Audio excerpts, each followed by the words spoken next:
It can never be up to you whether or not the person you love decides that they want to conquer this thing. Because that's really what it is. It's up to the person going through it. Welcome to the Fearless Happiness Podcast, where we showcase phenomenal individuals who have overcome serious traumas, life obstacles, and challenges to find their own path to fearless happiness. Listen as Max Naist invites guests from all around the world to share their experiences and spread strength, hope, and faith. This is the Fearless Happiness Podcast, and this is Max Naist. All right, everybody. Good morning, good afternoon, or good evening, wherever you are in this world. It's Max from the Fearless Happiness Podcast, and today I have a very special guest joining me. So what I like to do, Caitlin, is have you introduce yourself to my audience, like who you are, what it is you do, and then you and I are going to rock and roll. Well, hi, Max. I hate doing that. I hate talking about myself, but I'll do it. I love it. My name is Caitlin Morrison. I am Matthew Perry's sister, and I'm also the executive director of a foundation that we created in his name called the Matthew Perry Foundation of Canada. So you have the foundation in Canada, but also here in the United States, correct? We're two different foundations. Oh, there are two different foundations. Yeah. I didn't know that. They learn Well, something new every day. There's nothing wrong with a little bit even more of the do-gooding, if you will. Right. Well, can you before we get into your background and stuff, can you explain to the audience like what you guys do at the Matthew Perry Foundation? Yes, absolutely. So at the Matthew Perry Foundation of Canada, we provide support, wraparound support to people as they're leaving treatment. So we believe that treatment is a long game, that recovery is a long game, and that most people, unfortunately, can't access the amount of support or resources or length of treatment and individualized treatment that they need and deserve. And we try to fill that gap as best we can and give them those services. I'm glad that you mentioned that and said that, right? Because it is so true. I've been in the field for a long time, and I think as much as we try, that's kind of where people struggle, right? Because they're in a nice, safe place. Everything's, they get 3 square meals a day. They go to group, they get the therapy and the counseling, right? And we work hard as best we can to create a plan for them for the long term, right? So that when they leave, they're comfortable. I wouldn't say comfortable, but they feel strong in their plan, right? Because it's always good to have a strong discharge plan. But some play, like you said, they don't have the means or their time is cut short, because as you know, and I know 30 days is not enough time for someone to go back into the world and say, okay, I got this recovery thing. I'm going to do it. I'm going to kick some butt, right? Because you're only scratching the surface, like when you're in treatment. Not even close. And everybody, I think everybody leaves saying that. They say, I'm going to kick butt at this thing. I'm going to do it.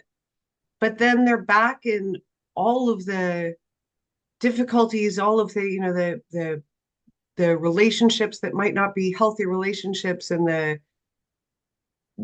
economic impacts of all the things that have happened, and they're in the kind of the big scary world again, and their brain isn't better yet. It takes a couple of years for your brain to start your brain doesn't tell you that you're okay. It tells you you're not okay, and it keeps kind of yelling that at you for a long time. And eventually that gets better for people. Eventually they find that happiness. Your podcast is about happiness. And that's what they find is that sort of natural joy. But it takes a while. And until it happens, there's a lot in the world for them to conquer. And they shouldn't have to do that alone. Right. And as what just in the world in general, right? Like you come out of treatment or any type of thing, and they're like, okay, you're ready to go back into the world. But like you said, because being in long-term recovery myself over 21 years, this year, if I make it to September, as they say, God willing, I make it in September, I'll celebrate 22 years clean and sober. Good on Right. you. That's And, amazing. and, you know, I look back now when that judge sentenced me to a place for a year. I think he knew way better than I knew myself, because he was like, you're going there for a year and you're going to do this. And if you don't, then I'll send you to prison. Right. And I'm like, okay.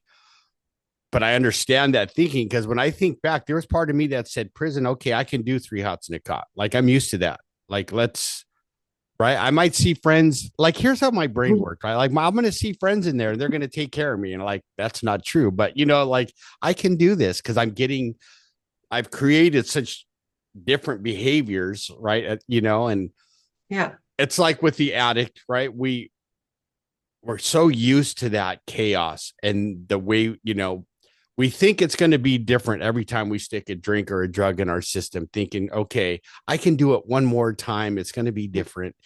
And, but we know that's not the case, right? So coming from the family side, watching a loved one go through that, talk about like what you saw happen with your brother, right? And what has changed for you, like now working with people and helping them in their for long-term recovery, like you said, because it's a everyday, right? Even with 21 years, I find that I still, you know, like, I don't want to do this, right? I'll act like a little child and go, you know, I want to just lay in bed and not go out into the world and do what I got to do because, but from the family side, what did you encounter when you were watching that and going through that yourself? Because I always tell the family members, you know, you're going through treatment as well. You're going through recovery. So what did you do to take care of yourself and not protect yourself, but learn about the disease of addiction? Does that make sense?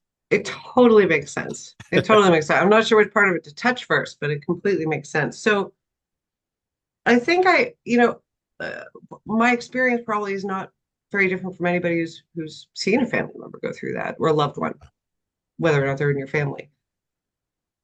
It had different moments. It sort of had the same story over and over and over again. And so the story would be, you watch your loved one, you watch them start to struggle with this thing that they're going through. They decide to get help.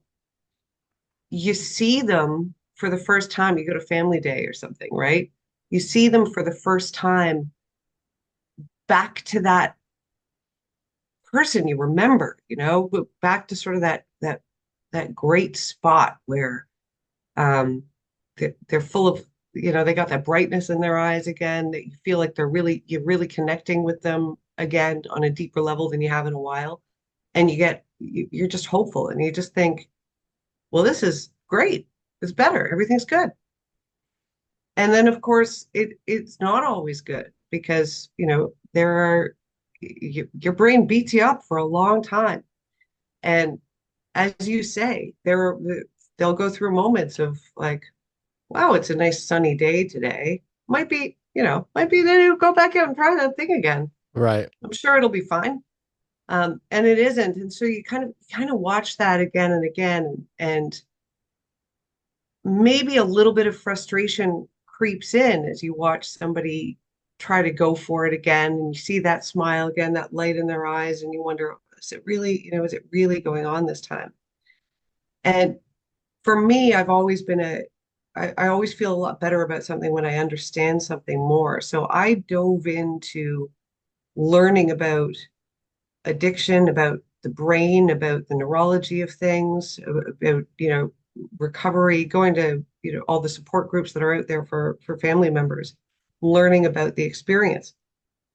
And I feel like I got a little smarter, which was great, but also I understood on a deeper level kind of what was going on. And it for me, it healed that kind of worry, resentment, anxiety about things, and it allowed me to approach my relationship with Matthew, at, just purely out of love.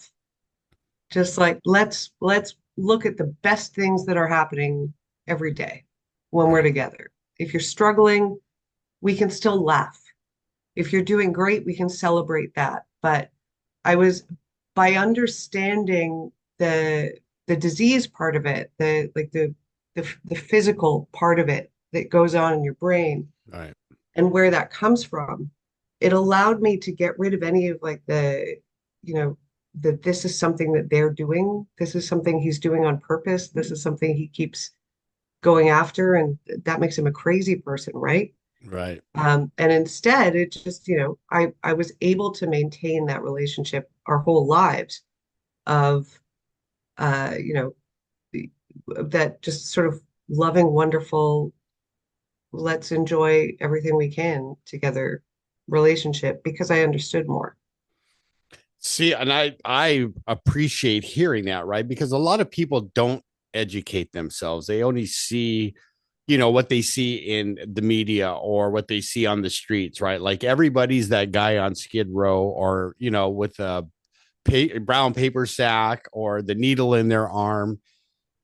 When, as we know, right, it affects anybody and everybody. It doesn't, what do you call it? It doesn't, it's not racist, let's say, right? Because it doesn't care what color skin or gender or if when he gets a hold of you, right? It gets a hold of you. And I never understood that from, and if your brother was here, he would nod his head, right? Because I would always think when I took off and did my thing and didn't bother anybody, I'm not hurting anybody, Hmm. right? But that's like you said, but when you have a loved one, like when my brother relapsed the first time, he disappeared, right? I got worried, like, because we started off using together way back when, and then we couldn't stand each other when we were both using. And then when we both got sober, we became brothers like we should have, like we loved each other. He has a daughter that just looks like the female version of him.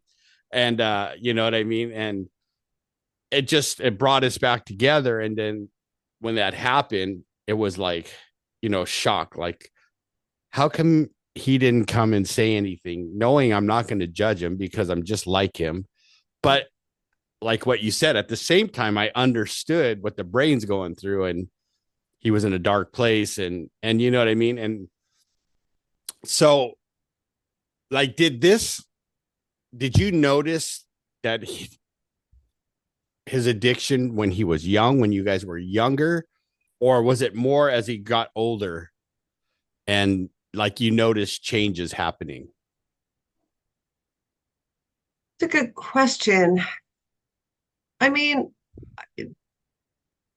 yes and no. I didn't really notice it. I mean, like most people,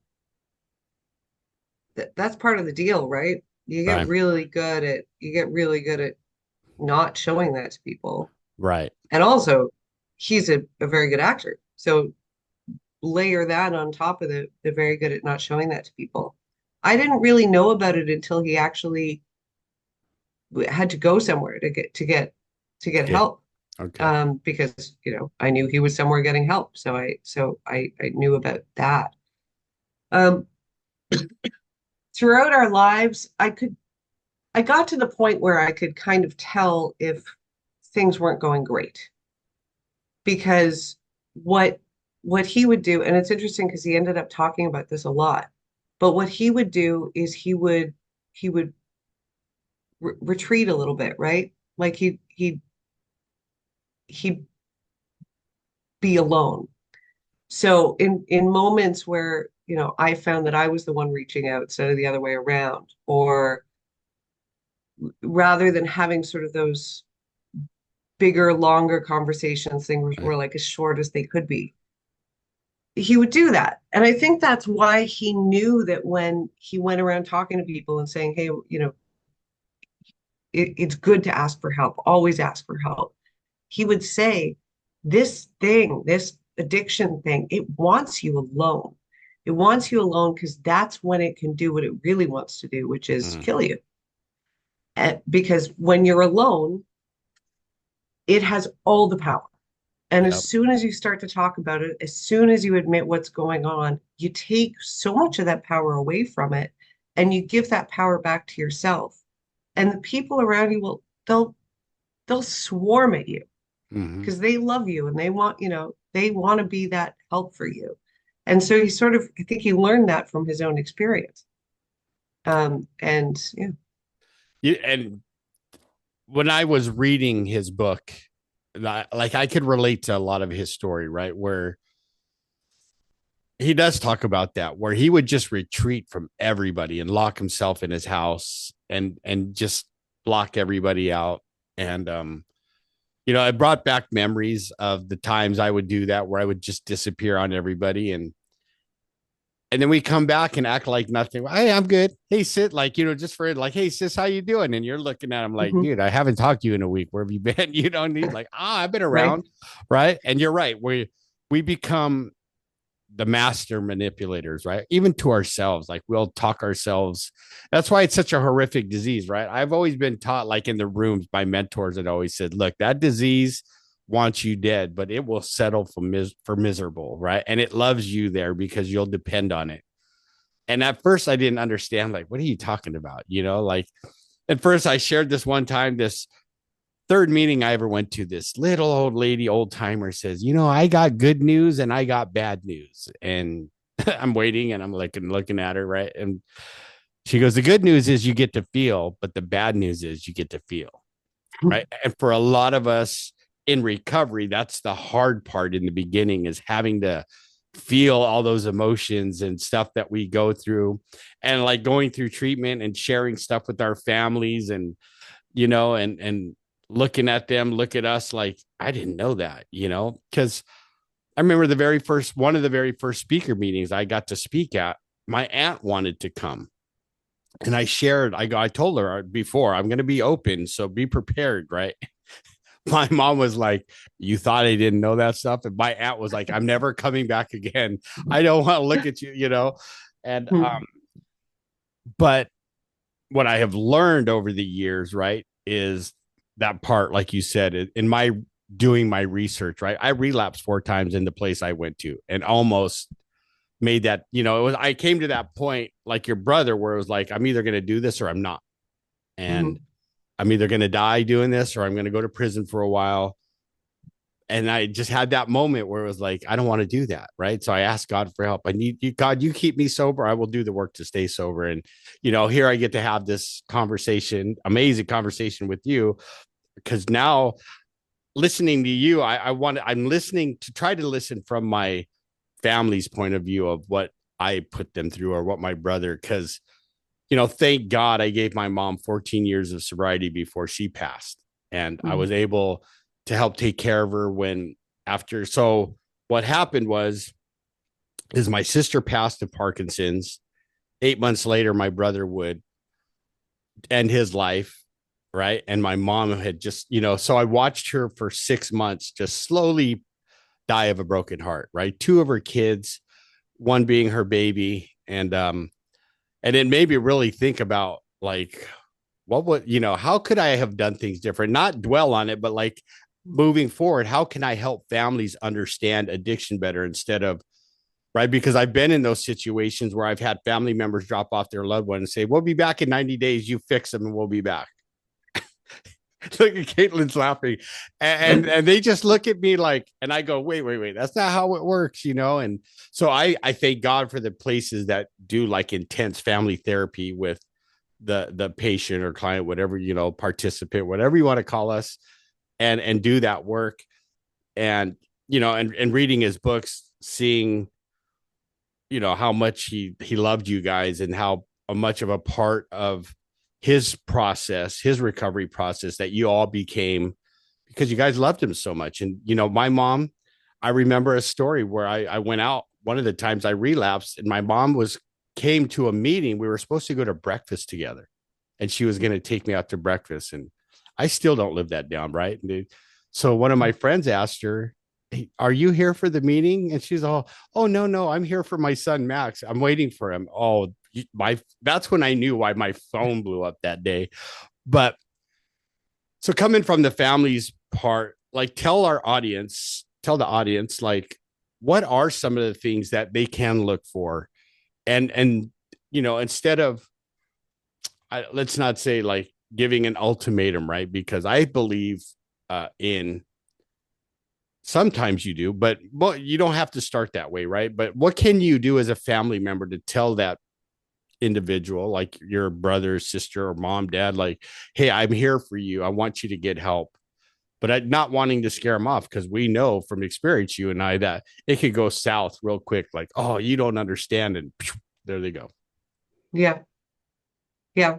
Well, one thing that one thing that I'll say to people who, who have a family member going through this is I agree, ultimatums aren't great. It is okay to set boundaries. It is okay to say, here are the things that I can watch and here are the things that I can't. And to be clear about that. Excuse me. But for me, the big thing that I think families tend to forget about, because there is so much love, and everybody, when they see somebody going through something, they want to do something, they want to help. And so all of their thinking gets devoted to, like, how do I help this person? I'm desperate to do it. What can I tell them to do? Where can I send them? Where can I go? What can we do?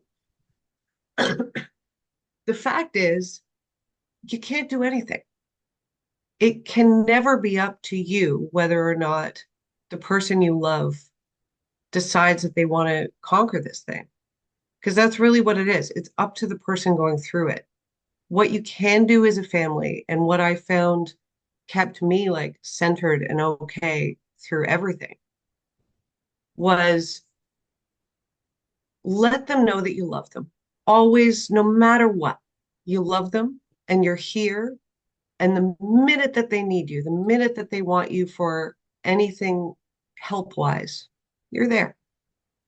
And then take care of yourself. Make sure that you have whatever it is you need to be okay, to be just, like, almost zen about the whole thing. Like, I want the best thing to happen. I can't control whether or not it does. I hope it does.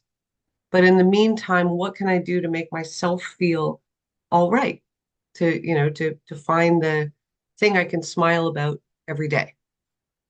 And if you do that, if you keep yourself there, then in that moment when they're finally ready to come and ask you for that help, you can be there. And you can be there without any baggage or strings attached or judgment. You can just be there, ready to do that thing that you've been wanting to do for so long. And that's hard to do, though. So hard to do. Right? Like, Because I say it is very hard to do. right, because I try to encourage family members, like, to go to Al-Anon, or like they tell us in recovery, go find your tribe, go do AA, go do NA, go find, do not do it alone, right? And I Right. tell that to the family members, don't do this alone. Like, find, there's adult children of alcoholics, there's Al-Anon, there's all kinds of stuff, even therapy. I said, go find a therapist and work on yourselves at the moment, right? Because, and one thing I've learned too, and like watching many TED Talks and stuff, there was a gentleman and a journalist from England called his name is Johan Hari. I don't know if you've ever seen, it's like a 16-minute, but he talks about addiction, right? And how, like, criminalizing basically didn't work, and what we should do, I forget what it's called, but what we thought about addiction is different. It's not the way it should be. Anyway, at the end, he asked the crowd, like, what do you think the opposite of addiction is? Right. And you hear sobriety or recovery.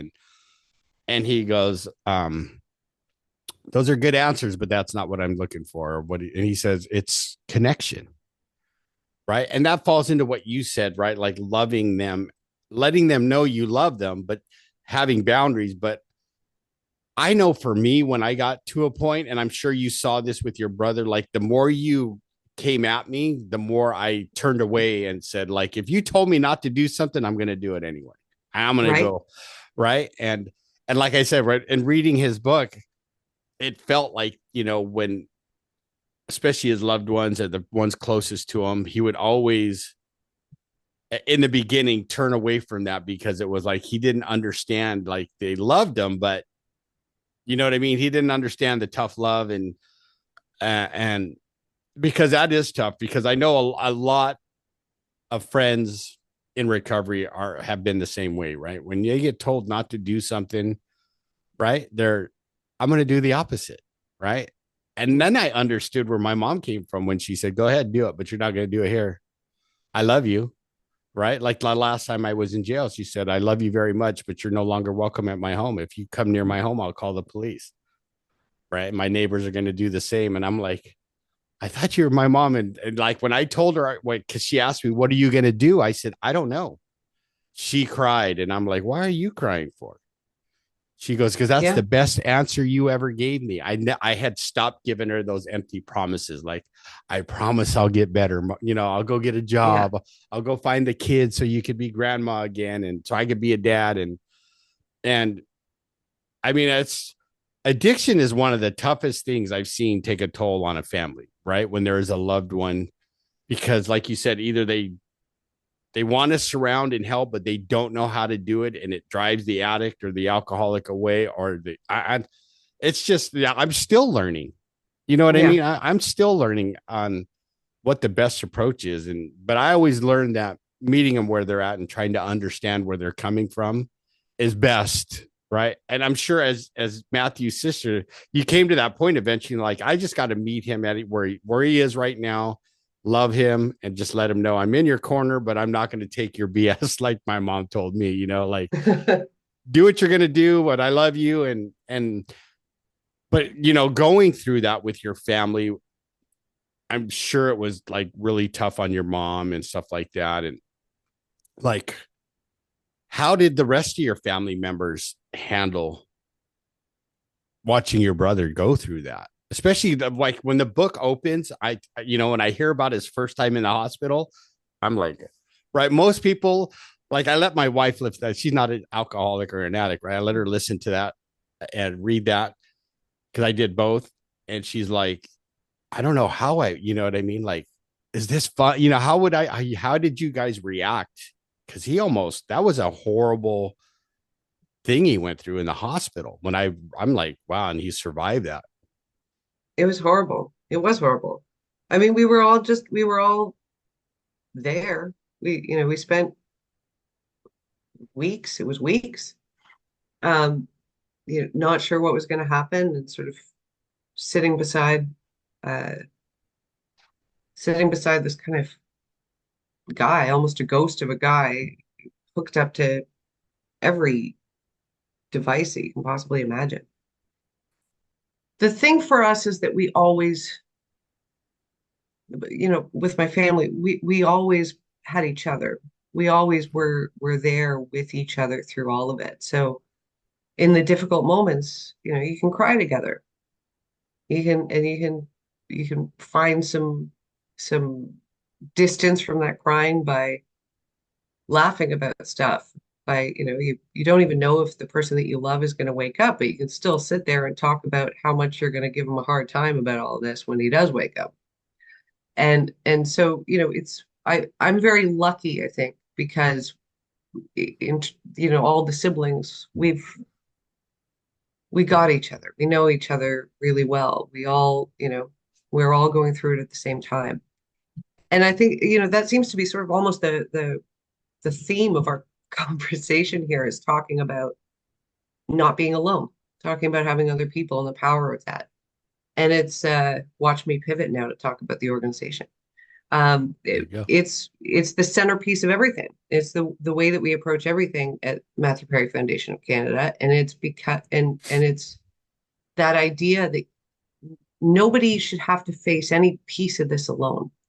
Whether you're the person who's thinking about recovery or on that recovery journey, or a person who loves them, or anybody impacted by them in any way, you need somebody. You need someone who can be an outlet for those feelings that nobody else can really understand. Nobody but another mom who has had a kid go through addiction or go through the recovery journey. Nobody but another mom of another kid who has done it can really understand when you say, sometimes I just, like, it really would be easier if he just, like, if he's not going to get better, I don't even know what to tell you. I don't even know.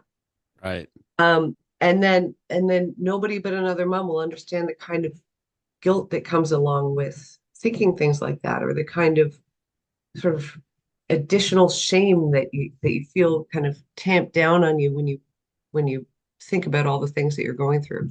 So um, so what we do as an organization is we do two things. One is we set family members up with family members. We let them get to know each other. We give them that sort of here's a person where they understand all of the things that you're going through, and you get to know them. They're a person you can call anytime you want, and you don't need to call them to talk about what you're going through. Maybe what you want to talk about is anything other than that, because that's all you talk about all day. But you Right. know they still get it, right? Right. It's that Exactly. notion of not being alone. And then for people who are in recovery, we also don't think anyone should go through that alone. So we look at building a community around people, making this sort of a joint effort. It's not one person in recovery. It's one person surrounded by other people who understand it, who get it. So our Matthew Perry House project, which is a long-term supportive housing community, is based around that idea that everybody is working toward this goal, and they're there to support each other. They're not there to judge each other. You can speak up if you're having a hard time. You can speak up if you made a mistake. You went out there for a couple of days and now you're back and you're welcomed with open arms. And that's the idea, is never feeling like you have to retreat into yourself. You have to retreat to your own space and lose all of that kind of positivity of just knowing that nothing's really wrong with you. Right. You're just, you know, you're just dealing with a thing. You're fighting through a thing. And there are so many people around you cheering you on who know exactly who you are. Right. I appreciate that, Caitlin. Thank you so much for that, because I think that's huge, right? To build a community of people that understand. Like, you're right. Like, my children are a chip off the old block, right? And thank God I have a totally loving and understanding wife, because sometimes I want to talk about them, but not that, like the addiction part, just like being a Mm-hmm. parent. Like, how can I be a better dad? And just like for 1 minute, ignore what's going on, not ignore it, but just like you said, Yeah. and have someone understand, like, oh, let's talk about whatever you want to talk about. Like, that's Yeah. okay. Cause we all need that, right? Regardless if I'm the one in recovery and you're my sister, right? Like, you're going to need your time to vent or just have fun or do whatever you need to do to take care of yourself.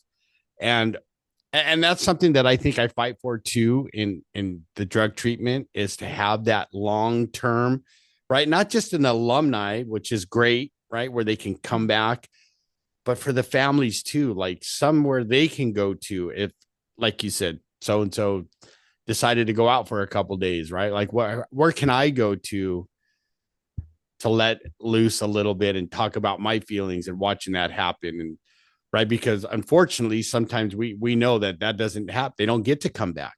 And I want the family members, as well as the one in recovery, I like say my soulmates right out there, to understand, right, we all need a community. We all need to find our tribes. And it sounds like the Matthew Perry Foundation is doing a wonderful job of helping families find their tribe, along with the loved one who's going through recovery or treatment or whatever that case may be. So is the Matthew Perry House in Canada up there where you're at, or do they have one here also in California? So we're building the first one in Ottawa. We're Okay. actually we're just getting ready to build it. We have the pretty cool architectural designs and stuff like that, and we have all the plans for everything. And we have the plot of land that we're excited about. So that one will be in Ottawa, but the idea is we want to do this kind of everywhere. And we're looking at other places we can do it too.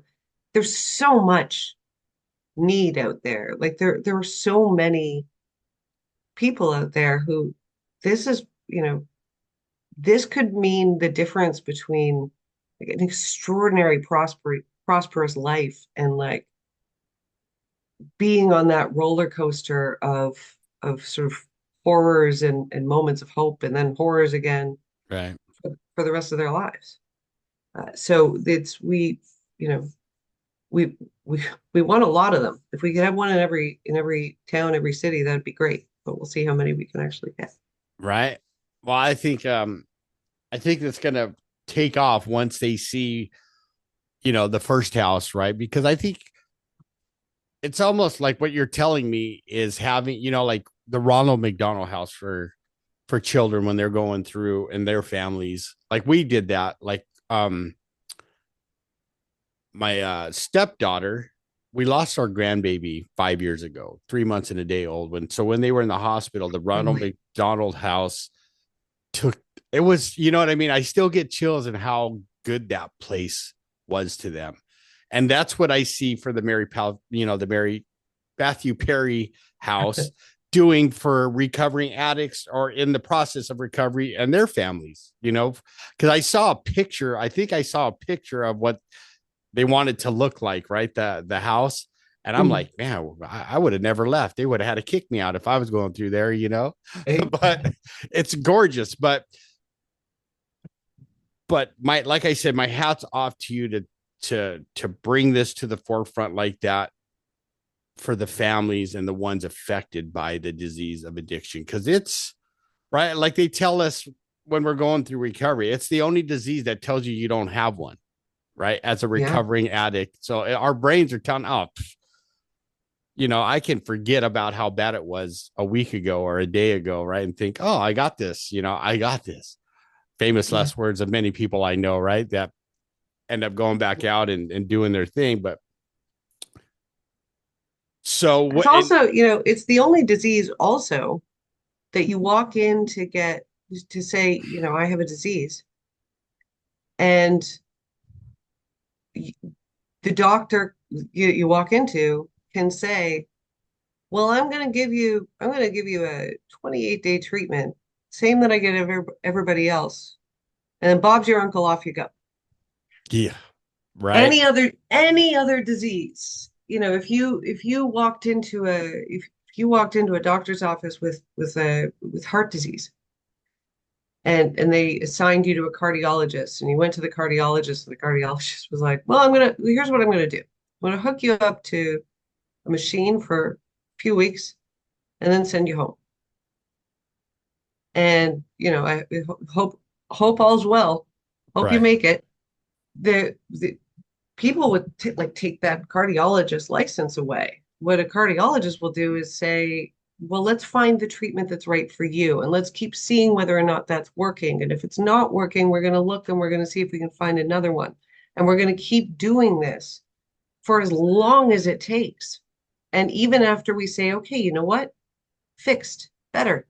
We're still going to check up on you every 6 months and make sure the old ticker's working right.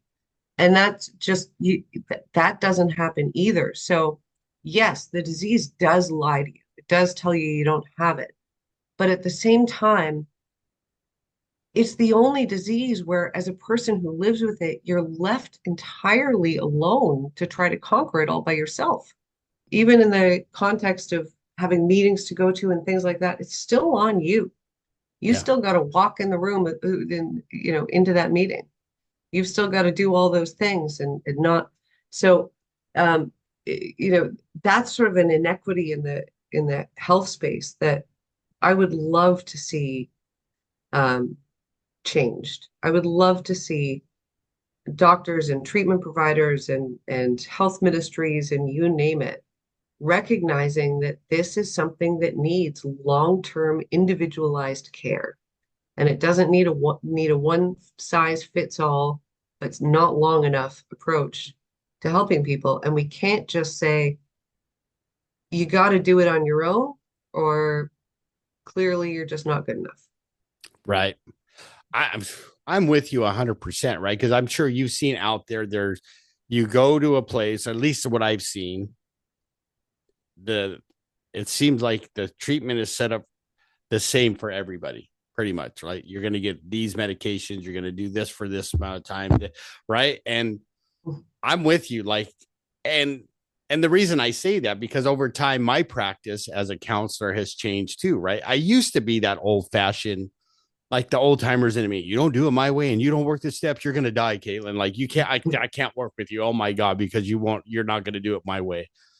Um, I've learned that recovery is an individual thing, right? Like not everybody wants to go to a 12-step meeting or right. But I always look at it this way. If we can find something long term that works on my mind, body, and spirit, I think that's where the success is going to lie, right? Because you're right. We have to follow someone, I think, for the rest of their lives. Maybe not medically, but at least for a long period of time, so that I think the recovering addict goes, oh, my doctor does care. He's not just like see me for 5 minutes, diagnose me with all this stuff and say, okay, you're going to be fine in 30 days or 90 or whatever, 60 days. Right. I mean, I see you smiling. You know what I mean? Because you've probably Yeah. seen that go on with your brother, right? Like there's certain things I think have to change. And I may get in trouble for this, but I don't care. But I think we need to evolve as clinicians and as treatment centers and stuff like that to better treat the individual over a long period of time, like you said, and set up like the Matthew Perry houses of the world where, right, if they're not comfortable going home to their neighborhoods, right, why not send them to a place like that where they can build that community for a longer period of time and build that I like to call the recovery muscle, right, by doing changing behaviors and doing things that are going to serve them over the long term rather than a short, quick fix, right? Because one of my favorite mentors, God rest his soul, taught me so much about treatment. And he's, when he'd always do his research, and it's proven, right? Like it's in our DNA. Most of us in recovery can find on our family trees who, so like for me, it was my biological grandfather, my father, on both sides of the family have, either depression or alcoholism or a drug addiction. And he'd always tell me, Max, he goes, that's what we're supposed to do. You can't get mad at an addict when it's his or her DNA says you need to be loaded. That's like it's ingrained. It's their, it's been typed into their system. He goes, the miracle lies is when they're sober. That's where when they're not putting a drug or, and it has to start with harm reduction, then so be it, right? At least let them teach them how to cut back. And then if abstinence is the thing, right, then we go. But I'm an abstinence guy, right? I don't believe in some of the, I can do this and not do that because I'm an all or nothing kind of guy, right? I'm going to do it all. But I think you're, in creating the community that you are with the Matthew Perry Foundation and the house you're about to build and stuff like that, I think is a huge step in the right direction, right? Because we know the world's going to watch and they're going to see how that goes. And I'd love to support it in any way I can because I think community is huge. Like I could have not have done this by myself, right? Like there's no way. Thank God I did finally surrender. I like to say God surrendered me and I went to meetings, I worked the steps, and I've had the same sponsor for almost 22 years and did the work and continue to do the work every day, right? Or I wouldn't be here with you today. And I think we need the same thing for the family members, like something, where they can heal and grow alongside their loved one and then together, right? Like you guys did for so long until, unfortunately his passing, but look at the legacy he has created, right? And you are creating for your family, right? Like the help you guys want to give that you give so freely is tremendous. So I want to say thank you, right? It warms my heart to be here with you and to share this with you. And but what else can you tell my audience about that so they understand like definitely it is okay to ask for help. It doesn't just have to be the addict. You know what I mean? Oh my goodness. Asking for help, no matter who you are, no matter what you live with, it's the hardest thing in the world to do. Because you're saying, I can't, I can't do this. And that feels difficult. That feels like you're admitting that you're powerless, that you're weak, that you're any of those things. It's so extraordinarily brave to do it. And no one will ever judge you for asking for help for something. Most people don't realize that when you're going around and something is really weighing on you, something like you got an anvil on each shoulder, people think that they're doing that and nobody notices. Everybody sees the anvils. Everybody knows they're going around on your shoulder. And part of them is thinking, what are you doing? Why you got those anvils on your shoulder? But they don't want to say anything. It's not their business. But if you go up to them and you say, could you help me? I got these things and they're freaking heavy, man. Right. They'll say, of course. Let me help get those off your shoulders. Right. I'll do anything I can. There are people everywhere who are already wanting you to ask for help. If you do that, if you ask for help, you're doing a favor to more people than you realize. You're not admitting anything that they don't already know. They already know you're having a hard time. What you're doing is you're giving them permission to do the thing they want to do most in the entire world, and that is support you, however it is you ask to be supported. So do it. It's brave. And what my brother said is true. You know, whether it's addiction, whether it's living near somebody with addiction, whether it's depression, you name it, anything Right. that you're going through, that thing you're going through wants you to be alone. It wants to keep control of you. And the minute that you say the first word of I need help, just the I of I need help, it goes, no, don't do it. Don't say it. But say it because you're better than that thing you're going through. And you know, again, you're doing everybody else a favor by giving them the opportunity to give you the help that they already want to give you.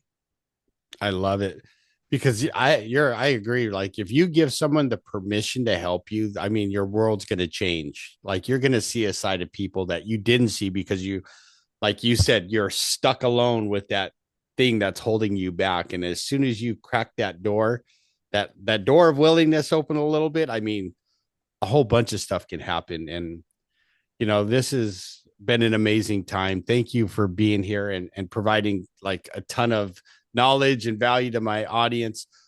But what I want to ask you, if my audience, well, let me ask you this first, because I almost forgot. So happiness, right? I'm going to ask you some of the questions I love to ask. So like you said, save the podcast, right? So we'll start with fearless. Yeah. Going through what you and your family have been through, what does fearless mean to you, Caitlin? And how does that show up in your life on a daily basis? I will tell you when I was on the way to the launch of the official launch of our organization, we've been kind of doing things for months and months and months, but like the official launch thing, I said to one of my sisters who was going there with me, I'm really nervous. Like I'm nervous about having to talk in front of people. I'm nervous about this. I'm nervous about that. And she turned, she said, what's the worst that could happen? The worst thing already happened. So, I mean, who cares? And I've been thinking about that every single day since then. And that's sort of behind everything I do is just do the thing. Just if you get that inkling of fear, fine, it's there. Just do the thing. Because the worst thing that could possibly happen, it either already happened or it's not going to happen. Just take the plunge every single time. And every time I do that, I'm amazed by the results. I'm amazed by how much happens. Take a meeting you're afraid of, and you find out in that meeting that some other organization wants to do the same thing you're doing, and they want to work with you, and you're going to do it together, and you can build the thing 3 years earlier than you thought you could. And then another meeting gets another organization doing the same thing, and now you can do it an extra 3 years before you thought you could. And somebody says, hey, don't say that thing out loud because people are going to not like to hear what you're talking about. Right. But you say it out loud and you realize that plenty of people in the room were thinking it too. And now you've got a whole room full of people who are going to go after this this idea and this concept. And so just, yeah, fear is there, but but who cares? Just do it. I love it. You hear that, everybody? Fear is there, but who cares? Do it anyway. I love it. I love it. That leads me into my second question, happiness, right? I know you Mhm. there've been, like we talked about, there's peaks and valleys and everywhere in between. But knowing I put the Y in happiness, what does Yeah. happiness mean to you and how does that show up in your life today? Well, it's very cute that there's a Y in your happiness. I did that for a reason. Yeah, I know. It's a good reason. It's a Yeah. good reason. I was wondering what the reason was. I'm glad that now I know. Uh, for me, happiness is a choice that you can make every single day. And you can decide to get up and you can decide to just do the best you can, look at things in the best, most positive light you possibly can, and almost reject the other things that come in. I used to be a really cynical person. I was for a long time. Actually, as Matthew was going through things and I started to learn about some of the philosophies behind recovery programs and things like that, I started to approach life in that kind of, in this moment, what is it I can handle? What is it I can't handle? What is it I can do? What is it I'm powerless over? And how can I find that just feeling of it's okay. It's okay to just be right here, right now. And I find joy in so many different places and so many different things and random encounters with individuals and seeing my kids laugh at each other's jokes and all those things. So I find that the more you get in the habit of making the choice to be happy in a moment where you're not quite sure what to be, the more it just becomes a natural thing that you find, even when something really difficult is going on, you find you default to happiness, and it's very cool. But you almost have to turn happiness into a little bit of its own addiction. You got to Right. just do it and do it and do it too much, and then it just happens on its own. Absolutely. I love it because, right, I think sometimes we're geared to go towards the negative, right? With all the things we see on the news and the media or whatever.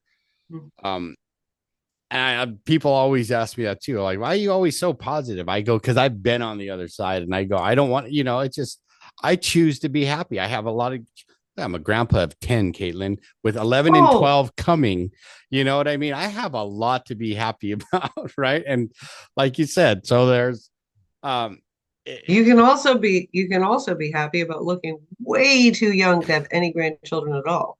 well, I appreciate that. Thank you, Caitlin. I feel young, but sometimes like we did yard work this past weekend and me and my wife looked at each other and going, but you know, Yeah, hey, our bodies don't feel young, no, but at least you still look it. thank you. Um, but see, that's I think, like you said, choosing to be happy every day, right? Like when I wake up and my feet hit the ground and I can open my eyes, that's like first thing I'm grateful for is like and happy is because I get another day, right? Like all day today, I'm thinking I get a day and I get to spend some time with Caitlin, and we're going to talk about the foundation and her brother and how we can help, bring this community together to best serve those who are going through it as well as the families. I think because it's like children, right? It takes a village, and I think it takes a village to raise that out, right? To have a healthy, productive life out there in the community. And like I said, I couldn't have done it alone. And, I appreciate you being here and spending this time with me. It means a lot to me. So if my audience wants to get a hold of you and find out more about the Matthew Perry Foundation and how they could support you, how do they get a hold of you? All right. Well, they can first of all they can visit our website. They can find us there, and it's matthewperryfoundation.ca. The .ca is important in this case. .ca. Um, Actually, we also fixed it so you can go to matthewperryhouse.org.com or .ca, and Okay. it'll take you there too, just in case anyone's like, I don't want to remember the last what's after the dot. Who remembers what's after the dot? Right. The Matthew Perry House works too. You can send an email. You can email info@matthewperryfoundation.ca. There's a contact form on our webpage. You can fill that out. We actually respond to it. But yeah, we love when people get in touch.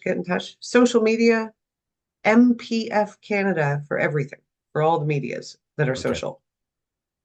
MPF Canada. MPF Canada. You heard it, everybody. MPF Canada. Well, Caitlin, this has been an amazing time. And again, thank you for spending this time with me, but you're not quite off the hook just yet. Oh, no. Yeah. I thought I was. I get to ask you my favorite question, and it goes like this that I ask of all my guests. It goes, what is the one piece of advice you could give my audience to help them grow as human beings and become better people? Other than take steroids to grow? I love it. Or eat more? No,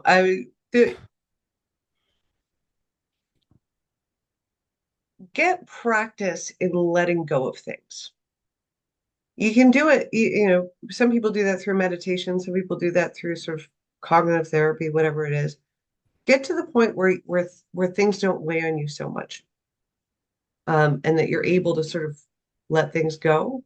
And you'll find that gives you a tremendous amount of freedom to go after the things that you do want to go after, the things that are great. So yeah, letting go, practice letting go.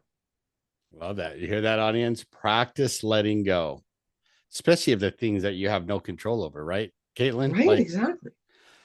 Well, this has been an amazing time. Like I said over and over again, thank you for being here, Caitlin. Thank you. Right. You heard her, audience. If Caitlin taught you something, if she made you think, if she made you smile, and if she made you go, I like that. Please go to iTunes and leave a 5-star review so more people can find the podcast. And again, good morning, good afternoon, or good evening, wherever you are in this world. This is Max from the Fearless Happiness Podcast. Until next time. Are you tired of being weighed down by life's traumas and struggles? Join the Fearless Happiness lifestyle and let us guide you toward a brighter future.